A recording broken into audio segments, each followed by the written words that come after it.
We're going to demonstrate an alcohol wash for testing bees for varroa mites. It can also be used for tropicolaps and brawler fly as well.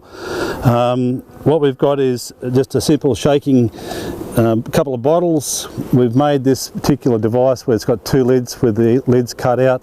It's got 3mm gaps in the screens, and we've got about 100 mils of metho in there, a cup, bit of paper, and the beehive to be tested for varroa mites.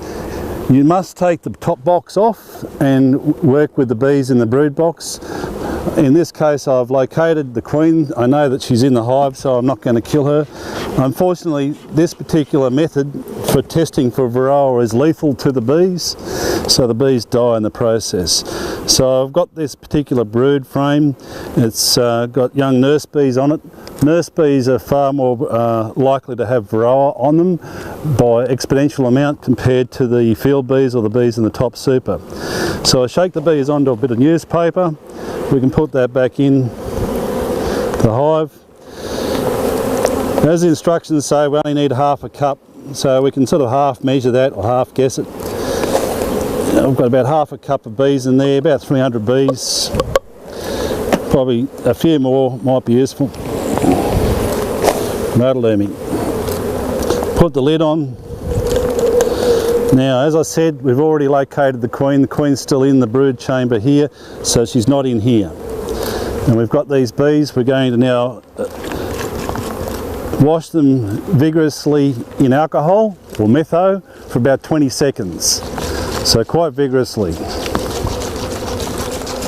That'll dislodge the mites. It'll kill the mites and dislodge the mites from the bees.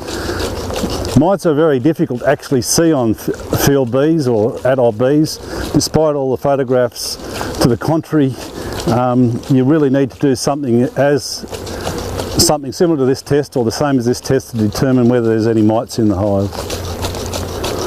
So 20 seconds, the mites should be dislodged. We'll dislodge 70–80% of the mites in that particular exercise. We pour it upside down, and any mites, we can do it back and forth a bit, agitate it so there's any mites, bounce it around, and if there's any mites on those bees, they'll be floating around in this liquid now, in this metho down here. We've just got one stray bee but no mites. So this particular sample indicates a zero level of varroa. Excellent method of instantly determining whether you've got mites in the hive and how many mites you might have. We can do a second wash after that with water just to dislodge any more mites for another 20 seconds, and that'll increase the efficiency of this particular test up to say 90–95% plus. As I said, unfortunately all the bees now in this particular test are dead. Might also emphasise, given the fact that it's alcohol or metho we're using, that you keep it well away from your smoker.